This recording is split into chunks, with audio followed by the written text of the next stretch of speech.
देखिए, अब इसको अगले वीडियो में करने का मतलब ये था कि ताकि आपको एक चीज़ें अलग समझ में आए, एक चीज़ फिर यहाँ समझ में आए, आपका बेसिक ठीक हो जाएगा, फिर आपको अच्छे लगेंगे क्वेश्चंस बनाने में। कहता है हम लोग डिस्कस कर रहे हैं यहाँ पे आपको CBSE के चैप्टर का नाम है, आपको जो बोर्ड एग्जाम आपके कल है टुमारो। थोड़ा सा वीडियो बनाने में लेट हो गया, इसके लिए थोड़ा सॉरी, लेकिन आपके लिए कोशिश करूँगा कि आज सारे के सारे टॉपिक का वीडियो बना के आपको दे ही दूँ यूट्यूब चैनल पर। ठीक है, आप बस फॉलो करते रहिए, चैनल को सब्सक्राइब कर लीजिए, आपको रेगुलर चैनल में वीडियो मिलते रहेंगे। CBSE कल टुमारो एग्जाम है आपको मैथ्स का। ठीक है, चिंता नहीं कीजिए, आपके सर आपके साथ हमेशा खड़े हैं, आपको हमेशा सपोर्ट करेंगे। आइए बढ़ते हैं, टॉपिक का नाम है डिफरेंशियल इक्वेशन। ठीक है, डिफरेंशियल इक्वेशन पढ़ रहे हैं हम लोग, जो किसका पार्ट है, कैलकुलस का पार्ट है, और ये एग्जाम में कितने मार्क्स का आता है, 35 मार्क्स का आता है।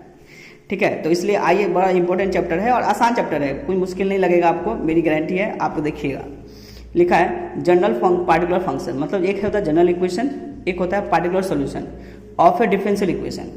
दे रखा है x² + 1 है, इसको क्या बोलेंगे हम लोग, सिर्फ क्वाड्रेटिक इक्वेशन है। sin² x - cos x हो, साइन का ट्रिग्नोमेट्रिक फंक्शन है। d2y/dx² हो प्लस y = 0, इसको बोलते हैं हम लोग डिफरेंशियल इक्वेशन है।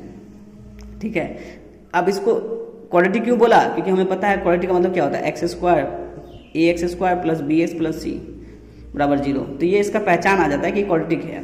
ये ट्रिग्नोमेट्रिक क्यों है, क्योंकि हम जानते हैं कि इसमें साइन और कॉस आ रहा है, तो ट्रिग्नोमेट्रिक फंक्शन कहलाया। ठीक है, अगला कह रहा है इसको डिफरेंशियल क्यों बोल रहे हैं, क्योंकि यहाँ पे क्या आ रहा है, आपको डेरिवेटिव आ रहा है, कितना है, हाईएस्ट पावर 2 आ रहा है। तो अगर मुझे पूछे इसका ऑर्डर डिग्री कितना है, तो हम बोलेंगे इसका ऑर्डर हो जाएगा आपको 2, डिग्री हो जाएगा 1। अभी भी हमने सीखा है पिछले वीडियो में, ये चीज़ ऑर्डर 2 है, डिग्री 1 है। अब कहता है the curve is y = phi of x is called and contract of the first 2 of the solution. बोला दिए गया हैविंग 2 सॉल्यूशन में से हमें बताना है differential equation is a function of A phi and that will be its satisfying, that is the when the function is substituting the unknown y dependent variable। अच्छा, क्या रखा है कि यहाँ फंक्शन जो है phi होगा और सब्स्टिट्यूट करना पड़ता है unknown variable y dependent variable in the given equation. मतलब कहना ये चाह रहा है कि y जो है वो x का फंक्शन है, सही बात है, मैंने अभी बताया, पिछले वीडियो में बताया कि y को बोलते हैं डिपेंडेंट वेरिएबल।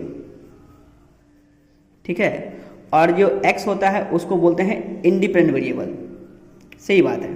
फिर कहता है is called the solution of the curve integral curve of this given differential equation consider the functioning given that. बोल रहा है कि y जो फंक्शन ऑफ x है वो दिया रहेगा आपको a sin x + b से।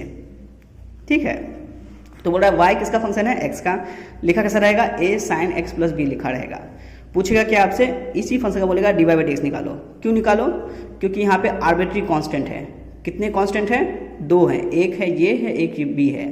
तो ऐसे क्वेश्चन जिसका नाम है जनरल पार्टिकुलर डिफरेंशियल फंक्शन, उसमें आपको देखना होता है, इक्वेशन दिया रहता है, बोलता है कि इसका डिफरेंशियल इक्वेशन निकाल के बताओ। कैसे निकालेंगे, तो इस क्वेश्चन में जितने भी अननोन होंगे उतने नंबर ऑफ टाइम्स आपको डिफरेंशिएट करना पड़ेगा, किसको, y को। तो यहाँ पे अननोन है a और b, तो डिफरेंशिएट कीजिए 2 बार। एक बार डिफरेंशिएट किया मैंने y को, तो लिखा dy/dx = a cos x + b। फिर डिफरेंशिएट किया, बोलेंगे d2y/dx² को, तो बोलेंगे a sin x + b। तो इसको क्या बोल दिया मैंने, -y। डिफरेंशिएट कैसे हुआ सर, समझिए। अगर मैं लिख रहा हूँ dy/dx, तो रूल कहता है a है तो a है, a क्योंकि कॉन्स्टेंट इसलिए बाहर लिख दिया। साइन को डिफरेंशिएट करते तो बोलते हैं हम लोग d ऑफ साइन, क्या लिखा हुआ है, x + b है, तो लिखेंगे x + b अपॉन dx है। तो डिफरेंशिएशन ऑफ साइन क्या होगा, तो बोलेंगे cos होता है। अब ये cos ही क्यों होता है, ये पढ़ाया गया है आपको पहले ही डिफरेंशिएशन चैप्टर में। ठीक है, वहाँ से ये आया cos। ये मत पूछिएगा कि साइन को cos ही क्यों लिखे, वो फॉर्मूला आपको पहले से पढ़ाया जा चुका है कि d sin x/dx होता है, d sin x/dx होता है आपको cos x। ठीक है, और अगर बाहर में कोई नंबर लिखा हो a, तो एज इट इज रहेगा, उसमें कोई छेड़छाड़ नहीं होगा। फिर बोल रहा है इसको वापस डिफरेंशिएट करना पड़ा है, क्यों, क्योंकि यहाँ पे 2 अननोन है, एक b अननोन है, एक a अननोन है। तो फिर डिफरेंशिएट करेंगे इसी एक्सप्रेशन को, तो क्या बनेगा, d2y/dx², तो बोलेंगे -a sin x + b, क्योंकि cos का डिफरेंशिएशन क्या होता है, माइनस साइन, ये भी पढ़ाया गया है। क्या पढ़ाया गया है, d cos x/dx, ये होता है आपको -sin x। ठीक है, वही लिखा गया यहाँ पे -sin x + b। ठीक है, अब इस एक्सप्रेशन को इसको इसमें ले आया गया, पर ये क्वेश्चन वापस से क्वेश्चन बन गया, मतलब जहाँ से शुरू किए थे वहीं हम वापस से पहुँच गए। तो हम कह सकते हैं कि a sin x plus B को क्या बोल सकते हैं, y। तो हम क्या बोल सकते हैं, d2y/dx² क्या होगा, -y। इसको हम उधर भेज देंगे तो क्या बन जाएगा, d2y/dx² प्लस y बराबर 0, आंसर। ठीक है, ऐसे क्वेश्चन आते हैं आपको एग्जाम में। अब कहता है the functioning of a phi consisting of a particularly two constant number parameter a and b, it is called general solution of this given differential equation. बोल रहा है कि कोई भी फंक्शन दे रखा हो, कांस्टेंट दे रखा हो, अगर उसमें दो आर्बिट्री कांस्टेंट है तो उनको रिमूव कीजिए। मतलब हमने जब यहाँ इसको डिफ्रेंशिएट किया तो इसमें a और b को हटाने के लिए मैंने क्या लिखा, पूरा को क्या मान लिया y, तो dy/dx हो गया। इसी क्वेश्चन कुछ टीचर ये कहते हैं कि इसको डिफरेंशिएट करके वापस से आप इसी क्वेश्चन पुट कीजिए, सेटिस्फाई करके बताइए 0 के इक्वल। हम लोग देखेंगे क्वेश्चन इसके ऊपर कैसे आते हैं। लिखा है the arbitrary constant but only the particular values of the parameter a and b। बोल रहा है कि इसमें पार्टिकुलर वैल्यू पैरामीटर दे रखा है, a और b कांस्टेंट है, इसको हम पार्टिकुलर सॉल्यूशन कहते हैं। The solution which having constant of arbitrary is called general equation. बोल रहा है कि जिस इक्वेशन में अगर कांस्टेंट आ जाए, जैसे यहाँ पे कांस्टेंट आ रहा है आपके पास a और b, तो ऐसे क्वेश्चन को बोलते हैं हम लोग जनरल इक्वेशंस। जब भी किसी इक्वेशन में कांस्टेंट आ जाए उसको बोलेंगे जनरल इक्वेशन, और जहाँ कांस्टेंट नहीं आए उसको बोलेंगे पार्टिकुलर सॉल्यूशन। तो जैसे यहाँ दे रखा है y बराबर e⁻³ है, बोलता है इसको वेरीफाई करो कि ये इसके इक्वल आए। तो मतलब हमको क्या करना है, इसको डिफ्रेंशिएट करना है dy/dx और उसको निकालना है वैल्यू को, और फिर उसको उसमें पुट कर देना है। फिर निकालना है d2y/dx², फिर वैल्यू निकालना है, फिर उसको उसमें पुट कर देना है। फिर देखना है कि पूरा LHS जो है वो RHS के इक्वल हो जाएगा। देखिएगा मैंने क्या किया है, पहला मैंने निकाला है dy/dx, तो y क्या था हमारे पास, ये था, इसको पुट किया y की जगह पर e⁻³ पावर का रूल होता है क्या कि जो पावर है वो नंबर -3 होगा और dy/dx हो जाएगा। पर ये डिफरेंस हुआ कैसे, समझिए इस बात को। लिखा है d ऑफ e की पावर में अगर 2x होता अपॉन dx लिखते ना, तो रूल कहता है कि e की पावर में x का डिफरेंशिएशन लिखते हैं हम लोग, तो e की पावर में x होता है। पर अगर x के साथ कोई नंबर लिखा रहे, तो वो नंबर का डिफरेंशिएशन एक बार और करना पड़ता है। यानी e की पावर में 2x हो तो n से e की पावर में 2x ही होगा, पर फिर 2x का डिफरेंशिएशन एक बार फिर से करना होता है, तो लिखते हैं d of 2x upon dx। अब ये जो 2x है वो 2 बाहर आ जाएगा, तो बन जाता है 2 इंटू e की पावर में 2e⁻x। अब बचा हुआ dx/dx क्या हो जाएगा, वो 1 हो जाता है। इसलिए यहाँ लिखा हुआ -3, क्योंकि पावर में -3 है, वो इंटू में आ जाएगा। ये तरीका किस में लगता है, सिर्फ और सिर्फ e⁻x फंक्शन में, सिर्फ और सिर्फ e⁻x फंक्शन में, उसी में ये डेरिवेशन का रूल लगेगा। हर ट्रिग्नोमेट्री फंक्शन का डिफरेंशिएट करने का रूल अलग अलग होता है। इसका कोई फिक्स ट्रिक नहीं है कि सर इसमें ही ऐसा क्यों लगा, बाकी में क्यों नहीं लग रहा है। जो सा क्वेश्चन होगा वैसा उसका बिहेवियर होगा। नेक्स्ट, अब बोल रहा है कि dy/dx हमने लिख दिया ये, अब हमको बोल रहा है फिर से डिफरेंशिएट करो, तो इसी को फर्दर डिफरेंशिएट करेंगे। तो क्या लिखेंगे, -3 है तो -3 आ गया, e की पावर में 3x है, डिफरेंशिएट करो तो क्या लिखेंगे, e की पावर में -3x इंटू 3। क्यों, क्योंकि -3 फिर से आएगा। बेसिकली dy/dx मतलब ये डेरिवेटिव, d2y/dx का मतलब समझिएगा, इसका मतलब होता है dy/dx इंटू dy/dx। समझ में आई बात। तो इसको क्या लिख सकते हैं हम लोग, dy/dx का होल स्क्वायर।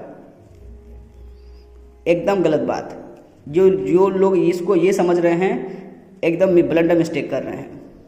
d2y/dx का मतलब होता है इस निकले हुए आंसर्स को फिर से डिफरेंशिएट करना, ना कि dy/dx इंटू dy/dx। अगर जो लोग इसको मेथड फॉलो कर रहे हैं मतलब उनको गलती कर रहे हैं। ठीक है, तो क्या करना पड़ेगा सर, इसी आंसर को वापस डिफरेंशिएट करेंगे। कैसे डिफरेंशिएट करेंगे सर, इसको वहां पुट कर दो फिर से। आइए समझाता हूँ मैं।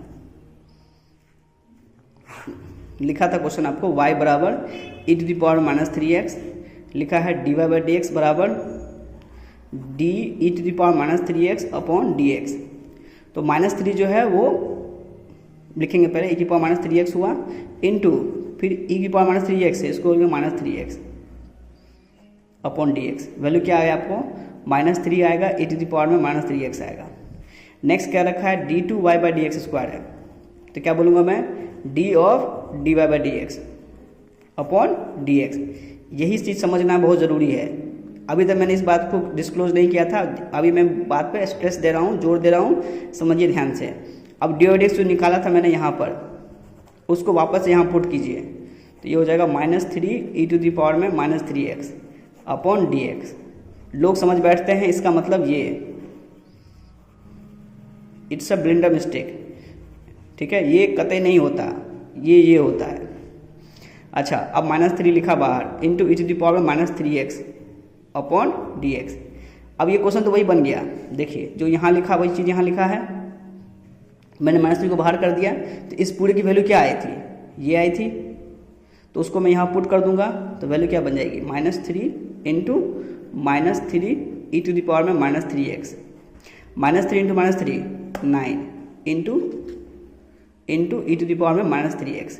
यही आंसर यहाँ लिखा हुआ है, देखिए लिखा है, यानी आपका आंसर निकला हुआ था, बस आपको समझना था, समझ गए आपने। अब e⁻³ को क्या नाम दे दिया उसने, y दे दिया। सर अगर हम y नहीं देंगे तो गलती हो जाएगा क्या, यहाँ निकाल छोड़ देंगे, गलत नहीं ना होगा, कोई गलती नहीं होगी, आप यहाँ तक निकालें वो भी सही है।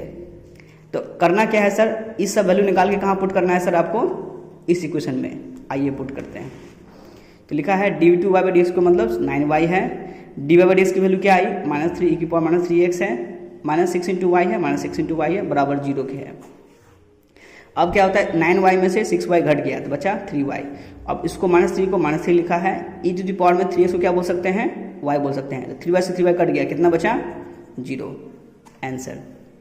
अगला क्वेश्चन क्या रखा है सर, y बराबर a cos bx है, b sin bx है, तो क्या रूल कहता है, कितने कांस्टेंट है, 2 कांस्टेंट है, लिख दीजिएगा यहाँ पे आर्बिट्री कांस्टेंट,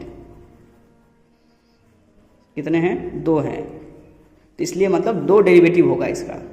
अगर सर इसमें एक और कांस्टेंट होता तो एक बार और डिफरेंशिएट होता ये, तो आर्बिट्री कांस्टेंट को 3 बोलते हैं, तो 3 बार डेरिवेटिव करना पड़ता। फिलहाल तो कितना करना पड़ा हम लोगों को, एक बार डिफरेंशिएट किए तो ये बना, फिर इसको फिर से डिफरेंशिएट किए तो ये बना। सर हमको ये डिफरेंशिएशन नहीं समझ में आ रहा है, तो बोलेंगे -a को a लिखा, cos को डिफरेंशिएट किया, -sin x होता है तो माइनस बाहर आ गया, sin को डिफरेंशिएट करते हैं तो बोलते हैं cos x है।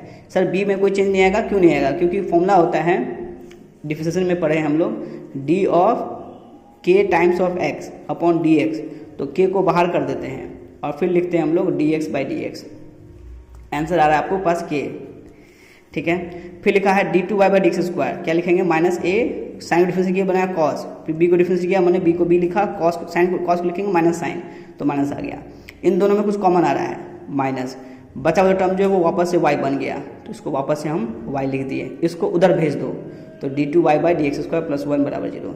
सर हमको ऐसे समझ में नहीं आता, क्या करें, ये दोनों वैल्यू निकाल के इसमें पुट कर दो, किसमें, इस इक्वेशन में, तो LHS RHS के इक्वल आ जाएगा।